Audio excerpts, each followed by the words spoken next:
Hi, it's me. I never know how to start these videos because I'm always so awkward, and especially trying to give out like whole reason as to why I haven't been around. Being like, hey guys, I'm alive. Which I am. I feel like half of you all were like, oh my god, is she dead? I was just dead on the inside for the past months. You know what? I'm finally sitting down and I'm finally giving this long overdue video an explanation as to why I peaced out for a very long time. I guess I just wanted to explain a few things and talk about a few things and just kind of tell you where I'm at with my life, because you guys are important to me. So is this channel. I feel like I owe you guys an actual explanation instead of, hey guys, I haven't been in a while because I've been depressed. Which is true, I have been, but that's not the only reason why I was not here. Yeah, you and I, we're just gonna talk. I think the last video I made was probably back in July. It's been about 3-4 months since I last sat down and made a video. I apologize for that. Life has been kind of a rough, tough cookie for me. I kind of wanted to share my experience with you guys and just be like, we're not alone in this struggle in life. I really wanted to talk about mental health, specifically my mental health, and how it's affected me and the people around me in my life. If you're someone who was going through stuff that I went through and am still going through, I hope it gives you some kind of comfort in knowing that you're not alone. It kind of sucks that there are people out there that go through what I go through and worse. I guess I just wanted to show a little bit more behind the scenes and why I'm kind of like very absent from YouTube and everything else in my life. I honestly don't know where to start. Let's start July, since that was the last video I made. I was fucking depressed, man. I still am, but like I hit a low. There was like a new low for me in July. I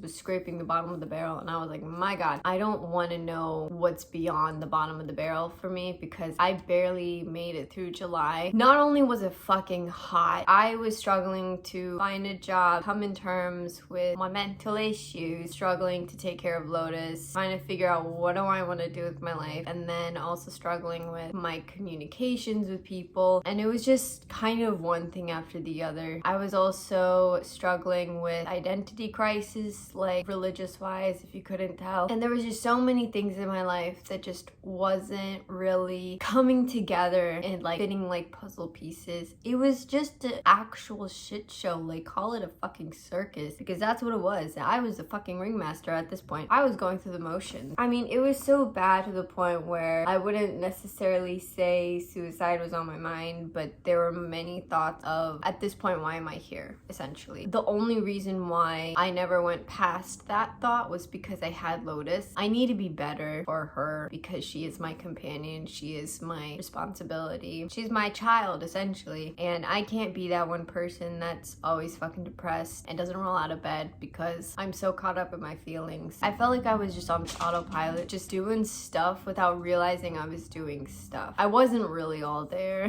It's not funny, but like I wasn't really all there. I was finding odd jobs here and there. I was still freelancing, so I was making some money. Nobody tells you the burden of being unemployed, just the amount of stress it puts on someone's shoulders, how alone it felt. I'm someone who's very independent and I will not ask for help. I refuse to ask for help. When I know I should be asking for help, I'm stubborn. I'm like, no. A part of me is like, I don't want to burden them, and another part of me is like, well, you made these life choices, live with it now. And that's kind of what I was doing since I landed back in America from Korea. It was so hard for me because I went from being incredibly independent and having such a comfortable lifestyle in Korea for the past 2 years to then moving to DC and then kind of depending on certain family members for housing or for certain other things or for even taking care of Lotus. And that just, I hated that. I don't like depending on other people. I think that's a bad thing. It's good to be independent to an extent. I was so stubborn to the point of I was literally losing hair and weight and my brain cells because I refused to ask for help. I think people tell you this, but you don't really see it until it hits you. What stress actually does to a human being. The anxiety and stress and depression kind of all just sucker punched me and I lost a lot of weight. I was sleeping more than they the average, or I wasn't sleeping more than the average. I hated going to sleep. I would take sleeping medication to help me get to sleep because I would just be lying there awake for hours, worrying about how am I going to pay for this? When am I gonna get a job? What am I gonna do? Like, I wanna go back to school, but like, where do I even start? Like, I had all this tension and this anxiety and depression built up, and it was not only affecting me, but like, I projected all of my feelings on my dog, and she was losing weight, she was losing her hair was coarse, and like, she was getting dry skin and patches, and I was like, oh my gosh, I'm making this worse. And the thing was, like, I don't have enough money to take her to the vet all the time. Vets are fucking expensive here in America. Just one on top of the other was just like a domino effect of me kind of spiraling out of control. But I did realize that like, the entire time I refused to acknowledge that I was depressed, that I was struggling. I'm like, I'm not like other girls. I'm not struggling. This is how I would excuse my actions and my feelings. I would say other people have it worse. At least you have a roof over your head and you can eat, which is great, but there's no reason that anyone should just deflect their feelings and emotions or refuse to acknowledge them because you think other people have it worse. Here's the thing that I had to, and I'm still acknowledging, is that I'm not living other people's lives. I'm living my own life. If I can't take care of myself, like, I can't take care of anybody else. I was not taking care of myself, and it was affecting my dog. And then when I thought I couldn't feel any worse, my grandfather passed away in August, and that was really hard because he essentially was like a second father to me. His death was very unexpected, and it just kind of opened a whole new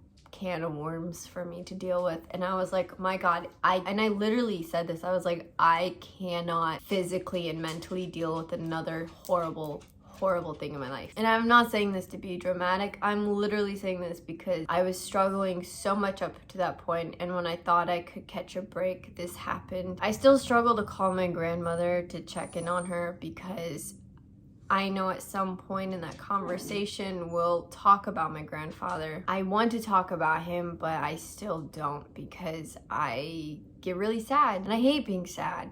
I've been sad for like most of my fucking life. Like, I'm so tired of feeling sad all the time. And I'm so tired of feeling kind of just not there. And that scared me a lot. I got to the point where I was feeling so many emotions heavily. And then I get to a part where I don't feel anything. And I was like okay with it, which no one should ever be okay with feeling that. I feel like you know exactly what I'm talking about, and it's sad that we can relate to this because nobody again should be going through this. So August was really rough. It did get a little bit better because I finally found a job that I liked. I started seeing some of my problems, like my financial problems, get better while certain other things were getting worse, like Lotus's health. I was struggling to figure out what was going on. Thankfully, she's all okay now. I was able to put her on medication, fish oil, salmon oil supplements, so her skin is finally not itchy and raw. Her fur is doubled again. I'm so happy. I'm so proud of her. You gained weight, my little chunkers.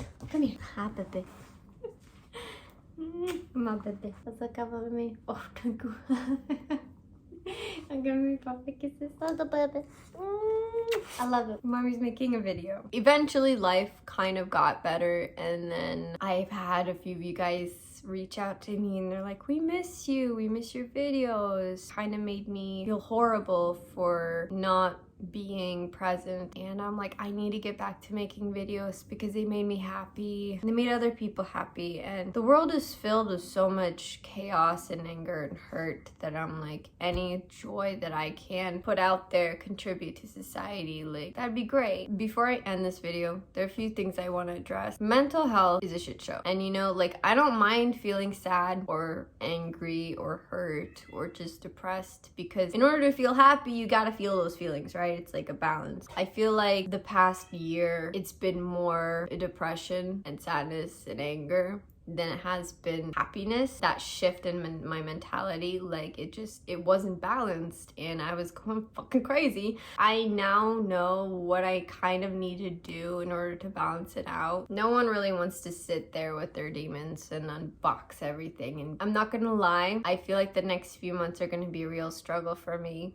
I need to find a new place. I need to figure out balancing my finances. I need to figure out how to really take care of her. The past few months were not fair to her at all. There's a lot I need to figure out with my life, and it's very scary and very daunting. And you know what? I've survived. I feel like I've survived through worse. I can do this. I think I'm scared of the struggle because I know what I turn into when I struggle. Something that I wish more people took seriously in terms of mental health, because let me tell you, I'm on TikTok and people be out here romanticizing depression, and I'm like, why the fuck would you do that? There's nothing aesthetic about being depressed and wanting to like die. There's nothing. And I'm so sick and tired of watching people's videos or being on Instagram and seeing posts, or going on even YouTube and people romanticizing this idea of depression and suicide. Or being sad is not an aesthetic. It's not. It's a horrible feeling and I hate it. There's a limit to how sad you can be. I know where my level of sadness is like that's healthy sadness until it becomes a very toxic sadness. I'm not gonna lie,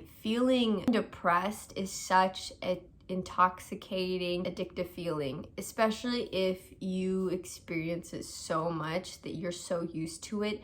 I'm uncomfortable with feeling happy. Any moment I feel incredibly happy, I'm like, something's about to go wrong. When I'm feeling happy or elated or just at peace, I have to humble myself and say something bad is gonna happen, or you don't deserve feeling this way. Like, why are you smiling? Like, you're not supposed to be happy. Other people can be happy, but not you. And I always feel that way because I grew up in an environment where it wasn't healthy for me and I was sad as a kid. I fucking had imaginary friends because I had no friends. My parents didn't pretty much let me have friends or hang out with the ones that I did have. I read books because I was so alone. I was that one bitch who like preferred being alone than being with my family members, because being alone, no one could hurt me but myself. And that's such a sad thing to think about. Depression does so much shit to you. It makes you lose weight, it makes you go bald, it affects your relationship with family and friends, it fucks with your mind. I'm dealing with a lot right now, and I think I will deal with a lot for a very long time. I think I'll be okay, because if I could make it through the shit months that I made it through, I feel like I'll be okay. Part of it is going back to doing things that I enjoyed, that brought me joy, and I have to be okay with being happy for once in my fucking miserable life, and making videos made me so happy. Okay, so moving forward, I want to get back to making videos. I really love making videos on books and history. I want this channel to focus more on everyday life, essentially. Books, writing, vlogging, but one day at a time, right? Just know I'm really sorry for not being so present and for kind of going MIA, dipping. I yeeted out of here, and I feel like you guys deserved more of an explanation. I feel like this entire video I was just complaining like and making excuses. I'm here if any of you need a talk, and just know like you're not alone. That's why we have strangers on the internet, right? I'm kidding, be safe. Oh my god, be safe. I'm gonna end this video now. I will talk to you guys later. Be kind to yourselves and stay hydrated. Oh my god, I miss saying that. I love you guys. I will see you in the next video.